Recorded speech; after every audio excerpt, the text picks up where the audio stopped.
Bonjour, c'est un plaisir de vous retrouver. Enfin, pourrais dire bonjour, bonsoir pour moi, puisque là je vous enregistre cette vidéo le soir. D'ailleurs, dans un décor dont vous n'avez certainement pas l'habitude. Si vous voulez savoir un petit peu ce que je fais dans un tel décor, je n'aime pas raconter ma vie, mais à la fin de la vidéo, je vous partagerai quand même quelques petits éléments tellement je trouve jubilatoire ce qui est en train de se passer, ce que je suis en train de réaliser, et j'ai envie de le partager. On se retrouve pour le troisième volet de notre série de vidéos sur l'épuisement, parce que c'est ça le but, c'est ça le projet. On a dit qu'on allait passer octobre et peut-être novembre à parler d'épuisement. Enfin, on ne va pas parler d'épuisement, on va parler de renforcement. Parce que c'est vraiment ce que j'espère que vous avez compris au travers de ce que proposent ces vidéos. On ne parle pas de maladie, on parle de santé. Et quand la santé est là, quand la santé est maximale, la maladie au sens courant du terme n'a plus sa place. Et c'est vraiment ça qu'il s'agit de viser. Et non pas de répondre à chaque maladie, d'avoir une science liée à la maladie. On ne développe pas ni une science, ni une économie, ni des vidéos autour de la maladie, mais on développe des vidéos autour de la santé, de la notion de santé. Donc là, on va parler de renforcement. Dans le premier épisode de cette série, vous aviez vu que finalement, l'humain fonctionnait suivant deux modèles, dans deux modes de fonctionnement. Le mode action, adaptation, catabolique, qui consomme les ressources, qui produit des déchets, qu'on appelle le mode lutte ou fuite d'une certaine manière, le mode d'action, et puis le mode de repos. Le mode de repos qui a pour vertu de permettre la restauration, l'anabolisme, la reconstruction, l'élimination des déchets, la régénération, et qui est vraiment le mode que l'on vise quand on parle de guérison, automatiquement. Ensuite, on a vu dans le deuxième épisode que finalement, évidemment, quand on parle d'épuisement du système adaptatif par sursollicitation de la fonction adaptative, c'est-à-dire que notre monde moderne particulièrement nous demande en permanence de nous adapter, en permanence. Dans notre vie, il y a trop de sollicitations, trop de stimulus, et si nous sommes faits pour nous adapter, nous ne sommes pas faits pour nous adapter de façon chronique, permanente. Nous sommes faits pour avoir des temps de repos. Donc quand on parle d'épuisement du système adaptatif, et que la première des réponses logiques, c'est de passer plus de temps dans le mode repos digestif, repos physique, repos mental, repos à tous les niveaux, de manière à permettre la restauration, le rééquilibrage du système adaptatif, puisque d'après la loi de l'homéostasie, nous sommes vivants, donc tout système vivant laissé à lui-même, donc laissé au repos, revient spontanément à l'état d'équilibre. Tout système vivant qui est laissé suffisamment au repos, voit son système adaptatif se restaurer. Donc on va dire, finalement, c'est plié, il n'y a plus rien à dire. Alors en fait, c'est un peu plus complexe que ça. Je vous ai montré dans le deuxième épisode que finalement, le repos est très bon, mais on peut faire mieux. On peut faire mieux, c'est ce que j'ai appelé le repos par pic. C'est-à-dire, au sein de ce repos, placer des pics d'intensité à la limite de notre capacité adaptative. Non pas une adaptation chronique qui dure longtemps, mais des pics extrêmement courts d'adaptation à la limite de ce que l'on peut tolérer en termes d'adaptation, donc à la limite de la zone d'inconfort, sans rentrer dans la zone de panique, et que ces pics bien pensés vont pouvoir aider le système à redémarrer le système adaptatif de façon beaucoup plus rapide, beaucoup plus efficace et beaucoup plus profonde. On en était resté là, et je vous avais dit dans la troisième vidéo, on va aborder quelques notions de physiologie. Avant de passer à la phase pratique, j'avais quand même envie de vous donner quelques notions de physiologie, parce que je ne sais pas si vous avez perçu, mais elle risque d'être un peu plus longue cette vidéo, mais bon, je sais qu'il y en a que ça ne dérange pas. Moi j'ai tout mon temps, là c'est le soir, les enfants sont couchés, donc tout roule. Ce qui est de génial, génial, c'est pas moi qui, vous allez dire le mec il a un ego surdimensionné, c'est pas du tout ça. Ce qu'il y a de fabuleux en s'intéressant à cette notion d'adaptation, c'est que la notion d'adaptation, elle recouvre énormément de systèmes. On a parlé du système nerveux, du système endocrinien, du système immunitaire en particulier. Et ça, c'est fabuleux parce que, vous savez, on se plaît à parler, par exemple, de la thyroïde. On dit, la thyroïde, elle dysfonctionne, il faut faire telle chose et telle chose et telle chose sur la thyroïde. Mais je ne sais pas si vous avez réalisé que la thyroïde n'existe pas. La thyroïde, en tant qu'organe séparé, n'existe pas. Nous sommes des individus. Individu qui veut dire qu'il ne peut pas être divisé. Or, nous passons notre temps à étudier notre fonctionnement physiologique au travers de la séparation des organes. On étudie le foie, on étudie le cœur, on étudie les glandes surrénales, on étudie la thyroïde. Quand on commence à s'intéresser aux fonctions, on est complètement en dehors de ce cadre-là. Quand on s'intéresse aux fonctions, on s'intéresse à l'individu dans sa globalité. C'est-à-dire qu'on ne le sépare pas, comme le nom individu nous encourage à le faire. On ne le sépare absolument pas. Et quand on s'intéresse à la fonction adaptative, c'est le système endocrinien, le système nerveux, le système immunitaire, entre autres, qui, si la fonction adaptative s'améliore, vont se voir améliorer. Et les équilibres internes qu'il y a entre ces différents systèmes, ce n'est pas nous qui allons les gérer. Ils sont gérés à l'intérieur du corps. Parce que nous n'avons pas l'intérêt l'intelligence de comprendre quels sont tous ces mécanismes, quels sont tous ces équilibres. Aujourd'hui, je vais vous donner quelques éléments pour vous montrer à quel point c'est complexe et les régulations sont multiples dans le corps. Oui, parce qu'on est vivant. Et le vivant est un système complexe, un système extrêmement complexe, un système qui est en équilibrage permanent, c'est-à-dire que tous les systèmes communiquent. Et si on fait fi de ça, si on utilise un système séparément, on rate quelque chose. On rate profondément quelque chose. Alors j'ai pris quelques notes pour nous guider. J'espère que je vais arriver à les retrouver. Excusez-moi un instant. Technique, là j'essaie de ne plus avoir de notes papier. Voilà. Alors, agir sur l'adaptation, c'est agir sur les 3 systèmes dont je vous ai parlé. Système nerveux, système... Et c'est très bien. Et c'est très bien parce que on a passé notre temps à dire, voilà, par exemple, c'est la thyroïde qui est paresseuse. Mais ta thyroïde ne peut pas être paresseuse toute seule. On va voir qu'il y a un axe qu'on appelle l'axe HPTA, hypothalamus pituitaire thyroïde surrénal, et qu'on ne peut pas avoir une déficience, une dérégulation, un dysfonctionnement d'un de ces organes sans avoir un dysfonctionnement de tout. Et que si on considère un organe pris isolément, ça ne marche pas. Alors, il va falloir que je vous introduise quelques notions essentielles pour comprendre de quoi on parle. La première, quand on parle du système nerveux, le système nerveux, c'est le système de communication dans le corps qui passe par des nerfs, qui est un système de communication à très grande vitesse, qui est le système de communication le plus rapide dans le corps, et qui passe par un influx électrique, une différence de potentiel, un courant électrique d'une certaine manière, qui va pouvoir amener des informations au niveau de la partie cérébrale et au niveau du système nerveux central, qui est localisé dans cette partie cérébrale et dans la moelle épinière, renvoyer des informations dans tout le corps pour réagir par rapport à l'information qui a été perçue. Ces informations, elles viennent de nos yeux, de nos sens, de notre toucher, de partout, des organes internes du corps. Elles renvoient des informations à ce niveau-là et elles lui demandent une action à mener. C'est comme ça que ça se passe. C'est ce dialogue-là qui se passe en permanence. Alors quand on parle de système nerveux, on parle on distingue le système nerveux en 2 branches. Il y a le système nerveux volontaire et le système nerveux autonome. Par exemple, là, pendant que je suis en train de te parler, je vais réaliser une prouesse. Je vais lever mon bras droit. Alors, à la caméra, je pense que ça va peut-être inverser, mais moi, c'est mon bras droit. Je lève mon bras droit. Et là, je baisse mon bras droit. Alors toi, tu vas me dire, ah non, mais là, il n'y a rien de magnifique là-dedans, il n'y a rien de magique là-dedans. Demande à quelqu'un qui a une sclérose en plaques, par exemple, dans lequel il y a un défaut de conduction de l'influx nerveux volontaire, et tu vas voir qu'il va te dire que lever son bras ou lever sa jambe, c'est certainement la chose qu'il désire le plus au monde. Pendant que je levais mon bras volontairement, mon cœur a continué de battre. Il s'est même passé énormément de mécanismes. J'ai certaines glandes qui sont mises à produire des hormones.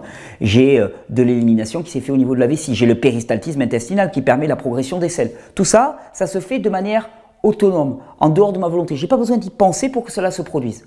Eh bien là, on va distinguer le système nerveux volontaire et le système nerveux autonome. Le système nerveux volontaire, il concerne uniquement les muscles. Le système nerveux autonome, il va concerner tous les organes, muscles et tissus du corps. Ensuite, dans ce système autonome, on distingue 2 systèmes nerveux. Et c'est là où ça va nous intéresser par rapport à notre notion d'adaptation. Il y a le système nerveux sympathique et le système nerveux parasympathique. Il y en a 2, comme on parlait du système adaptatif et de système de repos. Le système nerveux sympathique, il faut le voir comme la pédale d'accélération. Quand le système nerveux sympathique envoie une information à un organe, c'est pour lui dire « accélère, vas-y plus fort, adapte-toi ».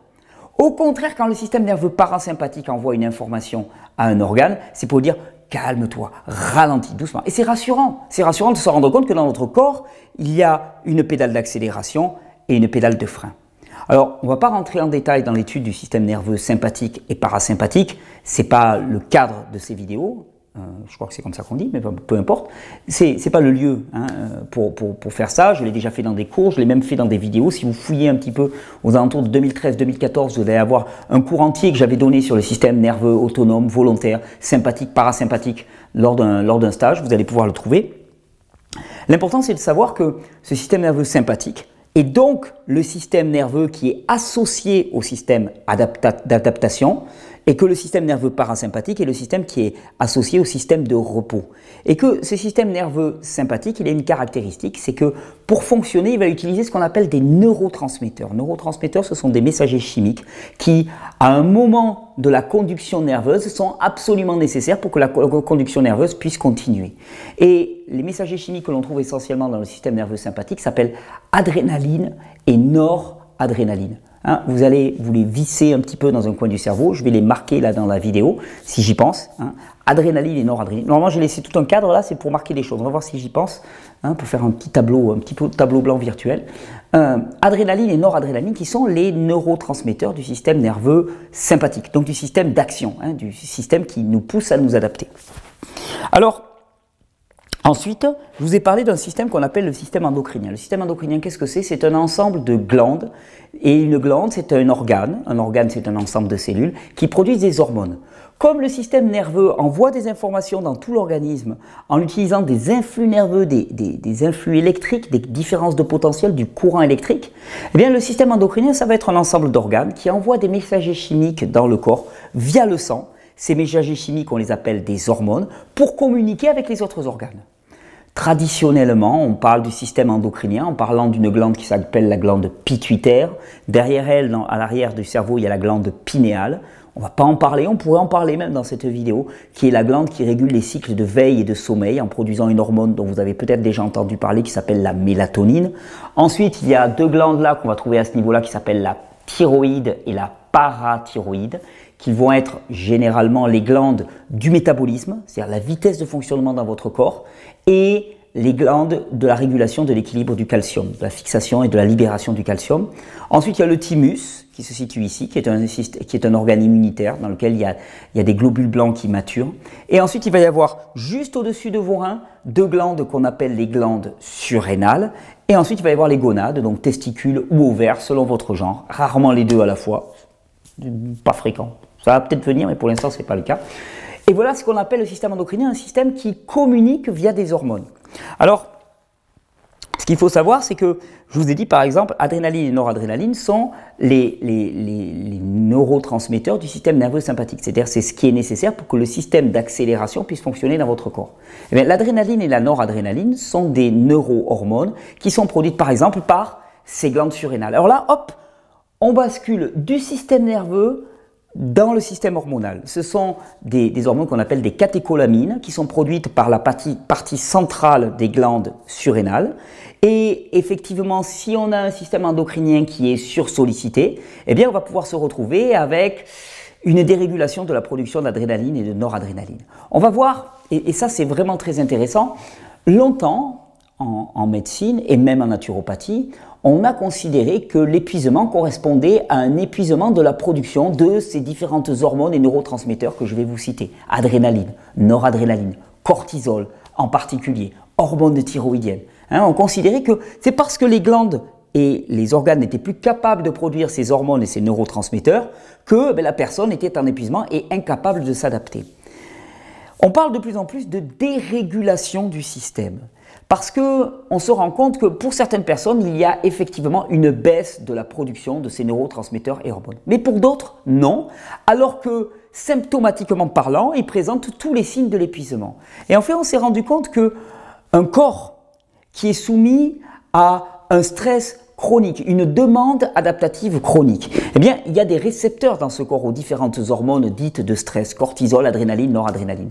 Et à force que ces récepteurs soient bombardés par ces hormones, eh bien, la sensibilité des récepteurs diminue.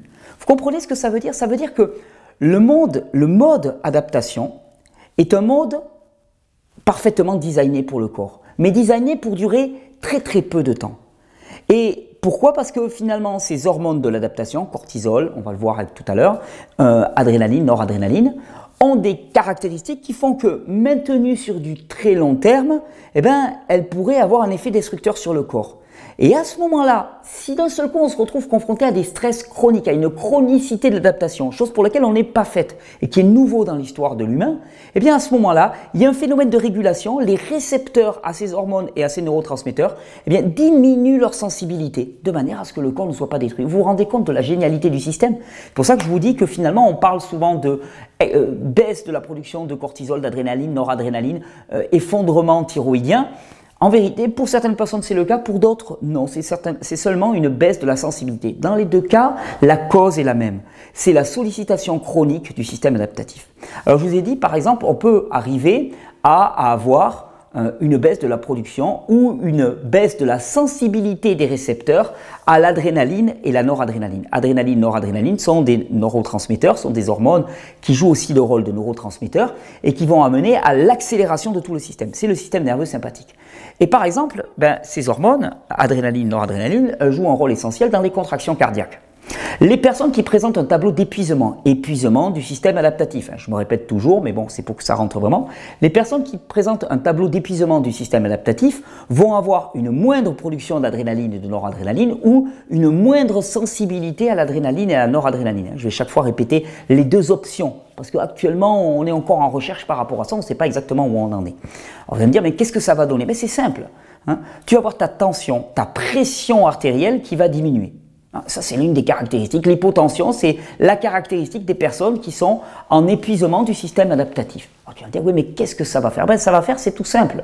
C'est que à partir du moment où ta pression artérielle diminue, ton sang ne peut plus atteindre les zones périphériques de ton corps. Alors, les zones périphériques, ça se traduit par les doigts. Vous savez, les personnes qui ont toujours les mains froides, les doigts blancs, dans lesquels ça ne circule pas, parce que tu as beau mettre des gants et des gants et des gants, ou des chaussettes et des chaussettes et des chaussettes, si tu mets un duvet à un macabé, tu vas pas le réchauffer. Si tu as le sang qui ne circule pas dans tes mains, tu auras beau mettre des chaussettes et des gants, ça ne servira strictement à rien. D'ailleurs, tu l'as expérimenté. À part de mettre tes mains et tes pieds dans une source de chaleur, c'est une source chaude, de l'eau chaude par exemple, ils ne vont pas se réchauffer, parce que les gants et les chaussettes n'ont jamais que capturé la chaleur, économiser la chaleur qui est produite de l'intérieur. Alors tu vas me dire, ok, doigts froids, mains froides, pieds froids, c'est déjà handicapant. Tu vas commencer à avoir des crevasses au bout des doigts, tu vas avoir même la peau de tes doigts. Et je ne sais pas si vous avez remarqué, les personnes qui sont fatiguées, c'est d'abord au niveau des mains, des avant-bras, des pieds, des mollets, que la peau a un mauvais aspect. Bien avant que ce soit au niveau des cuisses, voire du ventre. D'habitude, la peau, elle reste la plus belle au niveau des viscères, parce que c'est la zone que le corps va irriguer en dernier lieu. D'abord, c'est les extrémités qui morflent. Alors, il y a les extrémités mains-pieds, et puis l'une des autres caractéristiques, c'est au niveau du cerveau. Oui, le sang ne monte plus à la tête de manière adéquate. Et si le sang ne monte plus à la tête de manière adéquate, qu'est-ce qui se passe? Il y a un phénomène qu'on appelle la dépression, par exemple. Dépression, d'un point de vue clinique, absence de vascularisation du lobe frontal. C'est juste ça. On ne te parle pas de ce qui s'est passé dans ta petite enfance, de ta maman qui t'a abandonné ou quoi que ce soit. Les événements passés sont responsables certainement de la sursollicitation du système adaptatif. On est d'accord. Mais si ces événements passés ne sont plus actifs aujourd'hui, la problématique actuelle, ce ne sont pas les événements du passé, comme parfois certains thérapeutes se plaisent à te le faire croire. Si les événements du passé, tu les vis encore comme un stress adaptatif au quotidien, ok, il faut s'en occuper. Mais si tu les vis plus comme un stress adaptatif au quotidien, tu as pardonné, tu es passé au-delà. La problématique, c'est que maintenant, ton système adaptatif a été sursollicité. Et c'est un défaut de vascularisation du lobe frontal. Alors, je te parle de dépression, je te parle d'audition, d'olfaction, de vue, de mémoire, d'équilibre. Toutes les sphères qui se retrouvent centralisées au niveau de la tête ne sont pas alimentées de manière adéquate. Alors toi, tu peux passer ton temps à essayer de corriger ta vue, de corriger ton audition, de corriger ton olfaction, de corriger ta mémoire, de corriger ton équilibre. D'ailleurs, je ne sais pas si tu remarques, vue, audition, mémoire, équilibre, dépression, c'est souvent malheureusement les caractéristiques du grand âge. Pourquoi? Parce que avancer en âge se traduit dans notre société par une sursollicitation du système adaptatif. Mais ce n'est pas inéluctable, c'est absolument pas inéluctable. Donc on a ce tableau. On a ce tableau d'épuisement. Et par exemple, le visage tout blanc, vous savez, quand tu croises quelqu'un et que tu vois son visage qui est très clair, diaphane on dit, ça veut dire simplement que le sang ne monte pas. Le sang ne monte pas à la tête. Comment veux-tu que la personne fonctionne de manière adéquate? C'est même pas la peine d'aller chercher quoi que ce soit d'autre dans sa vie. Si le sang ne monte pas de manière adéquate au système nerveux central, vous ne pouvez pas vous attendre à ce que ça fonctionne de manière adéquate dans votre corps. Votre corps fait comme il peut avec le peu de ressources qu'il a. Et par exemple, la mesure de la tension artérielle, de la pression sanguine, est un fabuleux moyen d'identifier l'affaiblissement et l'épuisement d'un individu. On dit généralement la tension haute, qu'on appelle la tension systolique, doit être 12-13 environ, à condition que la tension basse soit de 6-7. Si la tension basse, qu'on appelle la tension diastolique, est plus haute, alors là, je pourrais vous prendre le temps de vous expliquer exactement ce qui se passe. Oh tiens, vous avez 5 minutes? Je regarde quelle heure il est. Alors moi là j'ai du temps, 20 minutes, c'est tranquille. Vous avez encore un peu de temps, on sort des formats YouTube, on fait du old school, quoi, de l'ancienne méthode. Mais je vous l'explique parce que c'est fabuleux. Comment est-ce qu'on mesure la tension artérielle? Parce que vous allez vraiment comprendre pourquoi on parle de système adaptatif dans ce cas-là. Comment on mesure la tension artérielle? Traditionnellement, je ne te parle pas des brassards électroniques maintenant, mais je te parle du bon vieux temps, quand on allait voir un médecin. Qu'est-ce qu'il faisait? Il comprime un circuit de passage dans ton corps, hein, du sang. D'accord? Le cœur et le corps à cœur. Le cœur et le corps ont à cœur d'envoyer du sang dans toutes les zones, par exemple y compris dans ta main. Et toi, d'un seul coup, tu commences à comprimer, hein, le passage du sang au niveau de ton avant-bras. Donc, le médecin écoute avec son stéthoscope, il écoute le passage du sang, puis là, il commence à comprimer. Et tu sais, c'est un peu comme si toi, tu essayes de fermer une porte, toi, tu essayes d'ouvrir une porte, et puis tu as quelqu'un en face qui essaye de fermer. La personne qui est en face commence à pousser un peu plus fort sur la porte pour fermer la porte. Hein, le brassard commence à serrer le bras, hein, pour empêcher le sang de passer. Immédiatement, signal d'alerte qui remonte par le système nerveux jusqu'au système nerveux central qui d'un seul coup se dit « Mayday, Mayday, Mayday, il y a un problème ». On essaye d'empêcher la circulation du sang jusqu'à la main. Hop, il faut réagir. Le système adaptatif se met en branle. Il envoie une information via le système nerveux sympathique, via une hormone qu'on appelle l'ACTH, qui va demander aux glandes surrénales de produire de l'adrénaline et de la noradrénaline pour stimuler le cœur à pousser plus fort. Et donc, le bras s'asserre. Toi, tu pousses aussi fort. Donc, c'est une sorte de bras de fer. Hein. C'est la porte qu'on pousse chacun. C'est un bras de fer. Le brassard serre, toi, tu serres en regard. Et puis, le brassard, il serre un peu plus. Toi, tu pousses un peu plus. Le brassard serre un peu plus. Toi, tu pousses un peu plus. Le brassard serre un peu plus. Toi, tu pousses un peu plus. Et il y a un moment où le brassard, poum, il serre plus fort que la pression que tu as pu exercer via ton cœur et ton système surrénalien. Là, quelque part, on mesure la limite haute de ton système adaptatif. Ton système adaptatif, il n'a pas pu aller plus loin.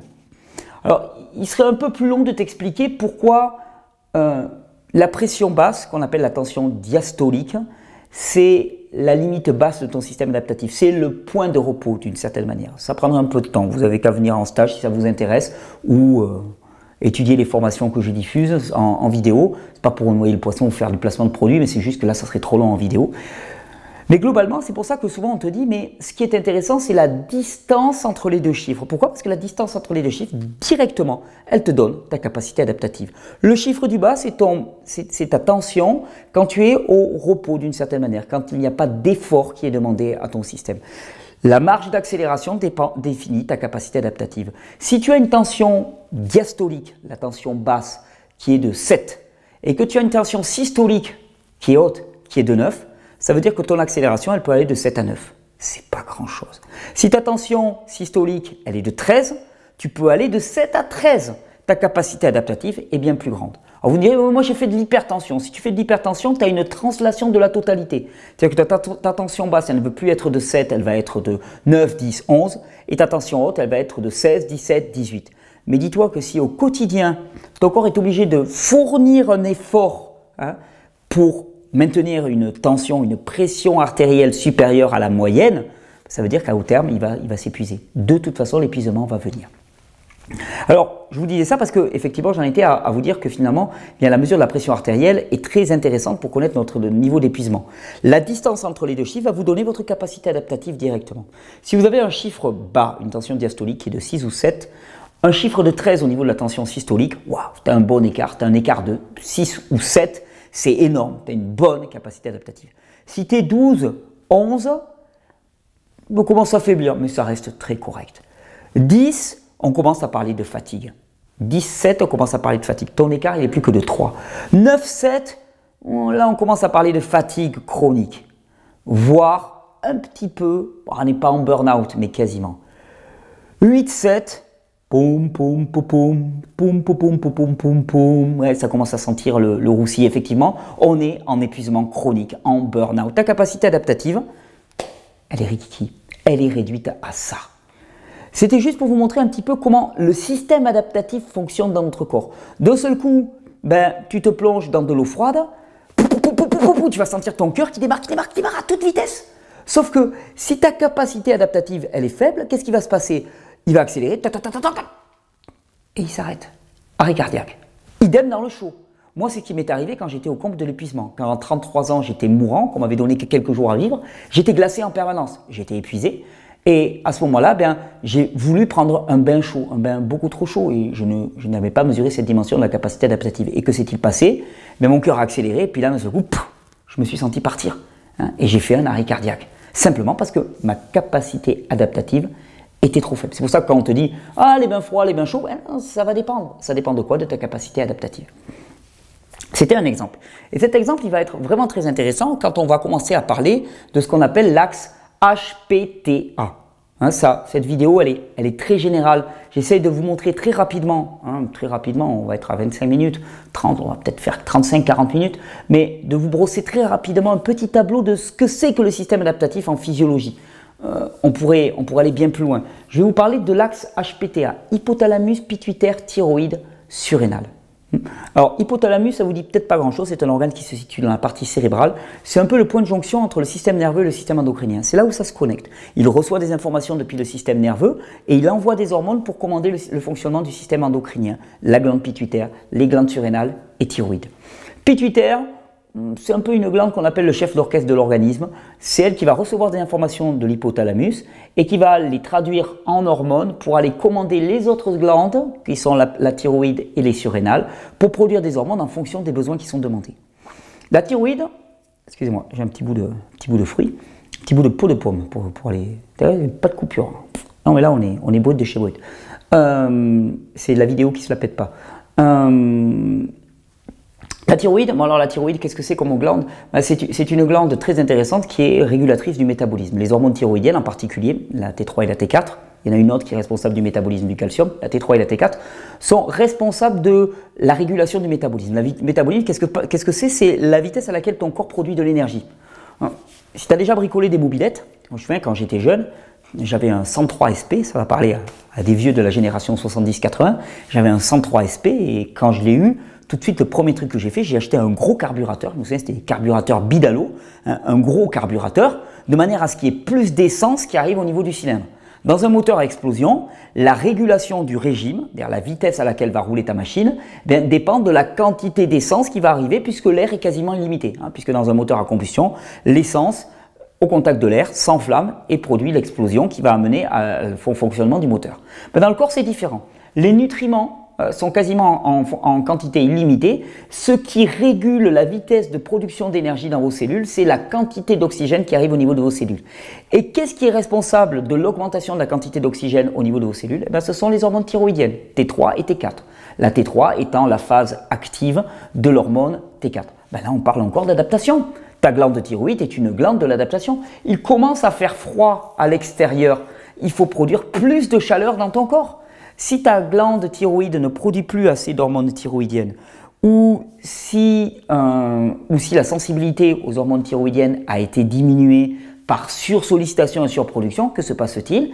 Ta cellule ne va pas pouvoir produire plus d'énergie et à ce moment-là, qu'est-ce qui va se passer? Tu vas avoir froid. La régulation de ta thermique ne va plus se faire de manière adéquate, simplement par sursollicitation de la fonction adaptative de ta glande thyroïde. Et puis, on en arrive aux glandes surrénales. Les glandes surrénales, je vous ai dit, elles produisent adrénaline, noradrénaline. Ça, c'est dans la partie centrale, ce qu'on appelle la partie médulaire des glandes surrénales. Et puis, il y a la partie, j'aurais pu me mettre au milieu de la vidéo, parce qu'en fait, je ne vais rien écrire sur le tableau virtuel qui est là. Donc, dis-toi, c'est juste pour te montrer. Je vous expliquer ce que c'est ce petit velours là, très agréable. C'est de la terre. C'est un enduit terre. Je vous explique tout à l'heure un petit peu ce que je suis en train de faire avec les enduits terre dans ma maison. Je pense que ça va vous plaire. Donc on oublie le tableau, je suis juste dans un coin de la caméra. La partie centrale médulaire produit de l'adrénaline et de la noradrénaline, alors que la partie périphérique, qu'on appelle la partie corticale, produit des hormones corticostéroïdiennes, et parmi elles, par exemple, une hormone qu'on appelle le cortisol. Le cortisol va être dérivé dans l'organisme en cortisone, une hormone anti-inflammatoire. Tu vas dire, tiens, mais le corps produit des anti-inflammatoires. Oui, bien sûr, ça fait partie de la réponse adaptative. C'est-à-dire que si tu as une lésion, si tu as une blessure quelque part dans ton corps, à ce moment-là, il y a de l'inflammation qui va être générée. L'inflammation étant un processus régulateur génial, un processus adaptatif génial qui permet un blocage de l'articulation et une meilleure réparation. Sauf que nous, on ne comprend rien. On croit qu'on est intelligent, on ne comprend rien. Et dès qu'on voit de l'inflammation, on dit ah, il faut empêcher l'inflammation, parce que l'inflammation, elle nous empêche de faire du sport, elle nous empêche d'aller bosser, elle nous empêche de faire tout ce qu'on a envie de faire. Mais l'inflammation, elle est juste là pour nous réparer. Mais simplement, tu peux comprendre que l'inflammation, elle ne peut pas être illimitée. Tu vois, ça ne peut pas gonfler, gonfler, gonfler, gonfler, gonfler, gonfler. Il y a une pédale de frein. Mais la pédale de frein, c'est le cortisol, hormone anti-inflammatoire. L'humain, croyant être intelligent, a pris le cortisol et la cortisol, les a synthétisés et balance des grandes quantités de cortisol pour empêcher l'inflammation dans le corps. Ce faisant, il a raté tout le message. Il empêche le mécanisme adaptatif dans le corps. Cette cortisone, ce cortisol, il a d'autres fonctions. Et il a par exemple une fonction essentielle dans le fonctionnement du système immunitaire. C'est là où on bascule du système nerveux au système endocrinien au système immunitaire. Ouais, le système immunitaire, c'est ce système qui permet de distinguer pour le corps ce qui est propre à rentrer à l'intérieur de ce qui ne doit pas rentrer à l'intérieur. T'imagines si tu as un système immunitaire qui fonctionne parfaitement, tu t'en moques éperdument de toutes les virus et bactéries avec lesquelles on nous effraie chaque hiver venant. Hein? Ben non, il n'y a aucun problème. Mon système immunitaire, il sait très bien faire le distinguo entre ce qui est bon pour l'organisme et ce qui ne l'est pas. Donc, système immunitaire, là aussi, partie prenante du système adaptatif. Parce que le système immunitaire, il s'adapte et il nous permet de résister aux conditions environnementales. Il évolue pour nous permettre de répondre à l'évolution du milieu environnemental. Et le cortisol, par exemple, eh bien, on s'est rendu compte que des hauts niveaux de cortisol avaient un effet très destructeur sur les muqueuses de l'organisme, c'est-à-dire la muqueuse de l'intestin, la muqueuse des bronches, qui sont le premier siège de notre immunité, des niveaux très hauts de cortisol ou des niveaux trop bas de cortisol. Donc, surproduction, sous-production, épuisement, désensibilisation, ça va avoir le même effet, effondrement du système endocrinien. Et puis, pour terminer un petit peu ce tour d'horizon du système adaptatif, il y a une autre hormone qui va nous intéresser par exemple et qui est excellente, ce sont toutes les hormones qui sont dites antidiurétiques. Il y en a une qui est produite par la glande pituitaire qui s'appelle l'ADH, hormone antidiurétique, ou on appelle aussi la vasopressine. Vasopressine, je crois que c'est le terme anglais, mais on peut l'utiliser aussi en français. Et puis il y a une autre hormone qui répond à la même fonction, qu'on appelle l'aldostérone, qui est produite par les glandes surrénales. L'aldostérone, elle retient l'eau et le sodium au niveau de nos reins. Alors, tu vas me dire, mais qu'est-ce que ça vient faire dans le système adaptatif, cette histoire?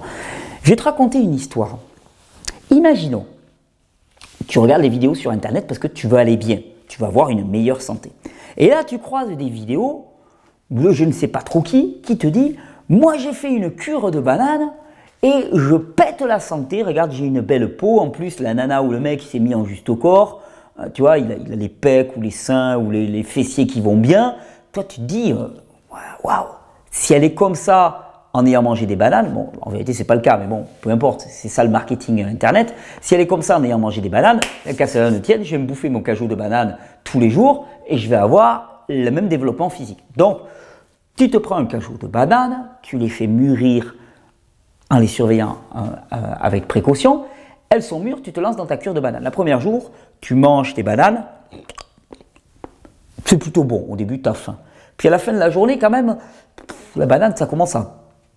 Comme ça, tu as plus envie de manger du sel, des chips même. Tu penses même à manger des chips, t'imagines? Ou des cacahuètes très salées.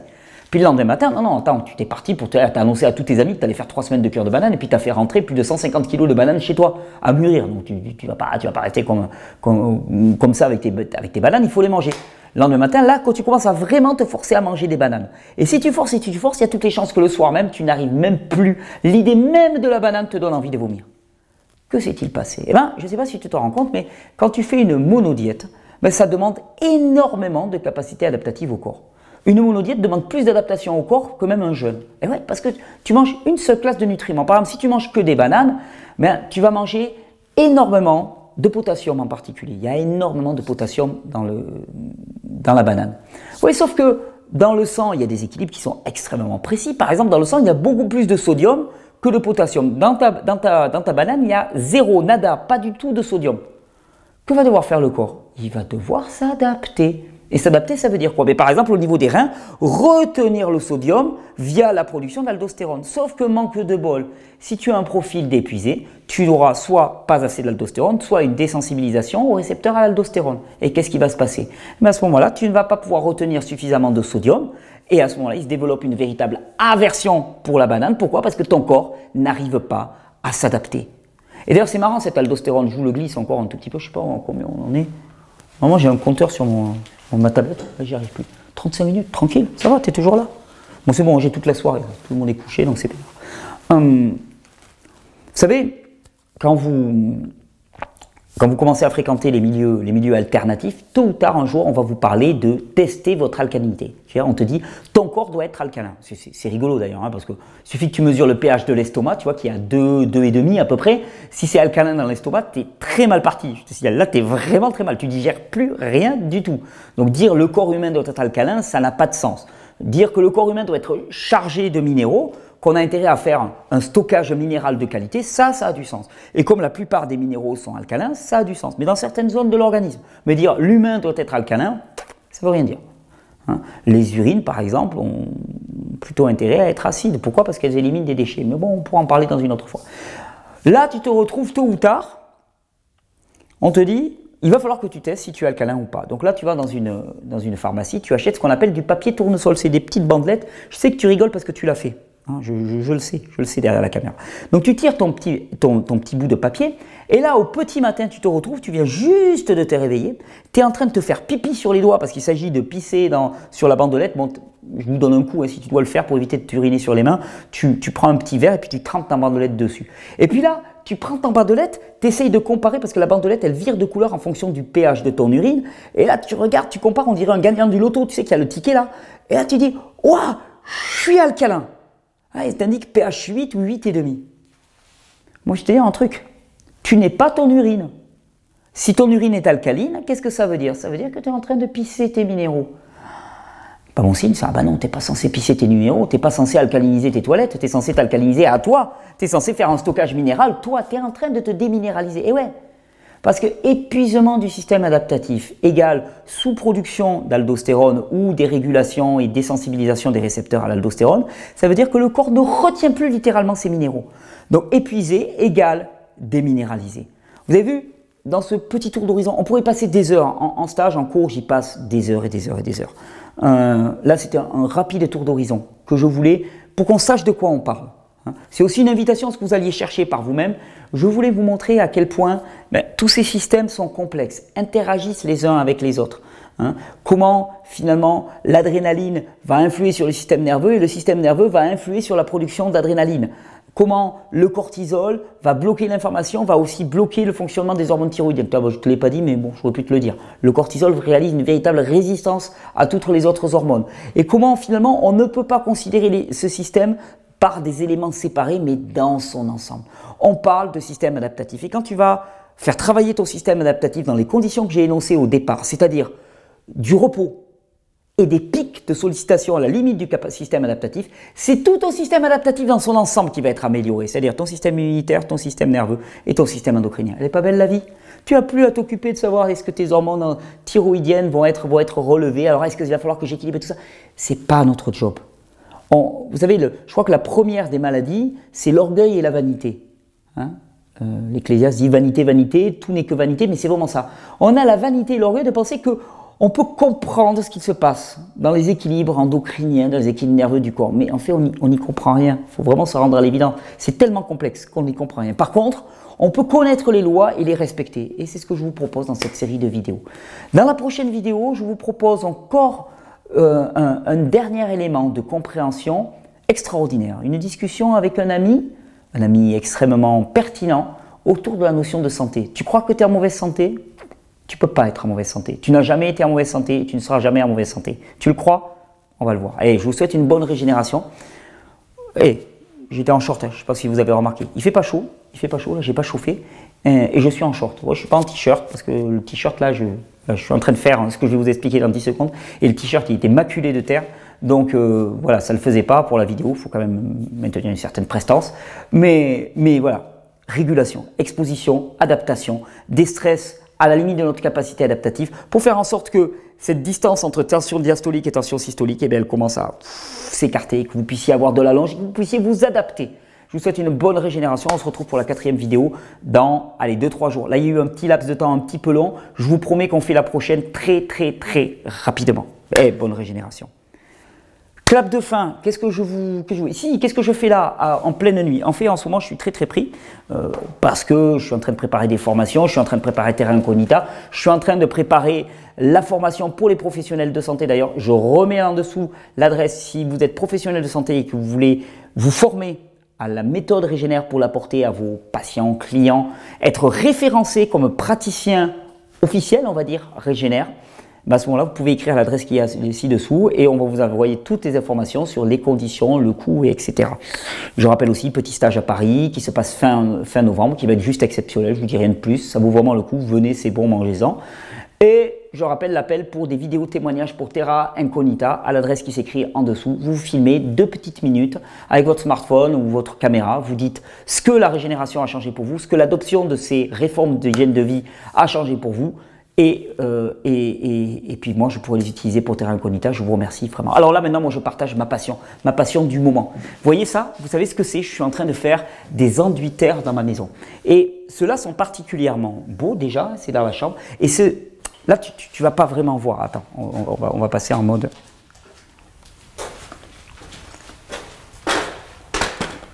Je ne sais pas s'il va faire le point. Tu vois ce velours un petit peu. Là on est en lumière de nuit, hein, mais cette couleur, cet ocre, tiens, on va regarder là si ça donne un peu plus. Bon, il y a l'échelle là. Cet ocre là, ben, c'est une couleur naturelle, c'est de la terre qui est à quelques kilomètres de chez moi et c'est un véritable plaisir. Je vais te montrer même ce que je faisais ce soir. Pourquoi je me retrouve à faire une vidéo à 10h30 du soir? Parce que j'avais un enduit à terminer. On y va tout de suite. Comment on y va? On se le fait en live, ça te va? Allez, on y va en live. Alors, on va prendre un petit projecteur, 2 petits projecteurs. Hop, j'ai fait fuir le chat. 3 petits projecteurs. Vous n'êtes pas pressés, hein? On fait comme au bon vieux temps. Hop. C'est en chantier. Mais je veux juste te montrer un petit peu ce qui se passe par ici. Et après, je vais te montrer le dernier. Voilà. Tu vois, c'est en train d'être enduit avec une autre terre.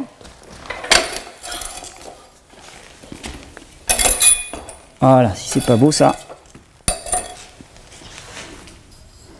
Voilà, ça c'est encore un enduit terre, un enduit différent. En dessous, il y a ce qu'on appelle une barbotine. Hein, c'est-à-dire un petit peu d'argile qui a été passé sur le mur. Et là, c'est simplement l'enduit terre en train de sécher. Et très rigolo, hein, je te montre, je ne sais pas si ça se voit à la caméra, j'espère. Ça, c'est simplement quoi? Ben, c'est de la terre de chez moi, remplie d'argile, avec du sable et de l'eau. On respecte un certain mélange. Et puis après, eh ben, on prend l'enduit comme ça. Et je remercie vraiment mon ami Valérian qui est venu me montrer toutes ces techniques. J'ai une immense gratitude pour lui. Je remercie aussi toutes les personnes qui sont venues nous filer un coup de main pour faire les enduits terre dans la maison, qui ont appris par la même occasion à faire ces enduits terre. Et je pense à Nicolas, Nicolas même, à Audrey, à Jean-Michel, à Jocelyne par exemple, qui sont venus vraiment. Merci les amis, immense gratitude. Et là simplement, ben, tu te contentes d'enduire ton mur. Bon là, l'enduit est sec, donc ça ne va pas le faire. Voilà, tout simplement, comme ça, utilise. Et tu vas avoir une finition qui est magnifique. Et quand je te parle de finition qui est magnifique, c'est juste pour que vous vous intéressiez à ça, pour vous dire, finalement, il y a des tas d'alternatives. Et je vais vous dire, nous, on s'est intéressé aux enduits terre de la maison, premièrement parce que la terre a des fonctions de régulation de l'hygrométrie qui sont absolument extraordinaires. C'est-à-dire que quand tu fais des enduits terre, tu n'as jamais un air trop sec chez toi et tu n'as jamais un air trop humide. Donc ça, déjà, c'est fabuleux. Deuxièmement,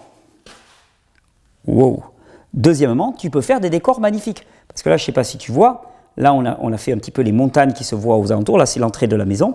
Hein. On a simplement utilisé 2 couleurs de terre. Il n'y a aucun pigment, aucune coloration. Regarde comme c'est joli. Enfin, moi, en tout cas, je trouve ça super joli. Et c'est un motif d'ailleurs qu'on va reprendre un petit peu partout dans la maison. Regarde comme c'est joli. Ces effets de texture. C'est absolument magnifique.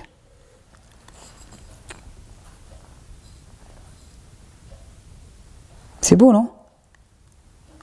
Il fallait que je vous mette la musique là. J'étais en train d'écouter Ben Harper tranquillement en train de faire mes enduits. C'était le pied absolu. Donc régulation de l'humidité. Surtout, je vais te dire une super nouvelle. C'est totalement gratuit. À part acheter un peu de sable, c'est totalement gratuit. Quand tu vois le prix des peintures écolo, qui souvent malheureusement n'ont d'écolo que le nom, ben, ça calme rapidement. Nous, pour notre maison, on en avait pour plusieurs milliers d'euros de peinture écolo, si on voulait envisager ça. Là, j'ai pas besoin de peinture écolo. J'ai les couleurs de ma terre qui sont juste autour de chez moi. Je trouve que c'est vraiment un pied absolu. Voilà, c'était juste pour vous partager ça, vous donner envie peut-être d'aller voir. Les enduits terre, vous pouvez enduire n'importe quel type de mur avec des enduits terre. On croit que c'est réservé aux constructions en bottes de paille. Nous, notre maison n'est pas en bottes de paille. Et pourtant, on a utilisé les enduits terre à l'intérieur, ce qui va assurer une vraie bonne qualité d'air. Et je vais vous dire un dernier truc qui est absolument fabuleux. Les enduits terre, ils ont pour capacité de diminuer, voire de réduire à néant le rayonnement électromagnétique. C'est-à-dire que je n'ai pas eu besoin de me mettre un circuit électrique blindé dans ma maison. Avec simplement des enduits terre, je sais que le rayonnement électromagnétique va être quasi nul. En plus, je vais utiliser une autre technique qu'on appelle les interrupteurs de champ qui vont me garantir de n'avoir aucune émanation électromagnétique dans les chambres. Voilà, je voulais vous partager ce petit décor. Voilà pourquoi je me retrouve à... Allez, on met la caméra comme ça. Voilà pourquoi je me retrouve à point d'heure le soir en train de faire une vidéo avec une drôle de lumière. Et je vous souhaite une bonne régénération. Je souhaite vraiment d'aller vers ce qui est le plus simple, d'aller vers la santé. Et la santé, non pas comme une finalité, mais la santé pour faire d'autres choses, de belles choses. Et il y a des sacrées belles choses pour exprimer notre créativité, notre amour de la vie dans ce monde. Et c'est pour moi la priorité. Je vous souhaite une bonne régénération. Et on se retrouve d'ici 2-3 jours. Et j'espère que cette vidéo vous aura plu. Mais alors merci de balancer un petit pouce, de vous abonner. Et j'avais oublié d'aller faire un petit tour chez notre partenaire Régénérescence.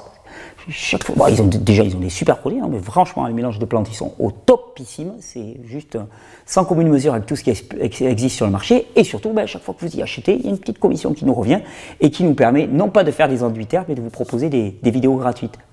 Ça, c'est plutôt pas mal. Allez, bonne régénération.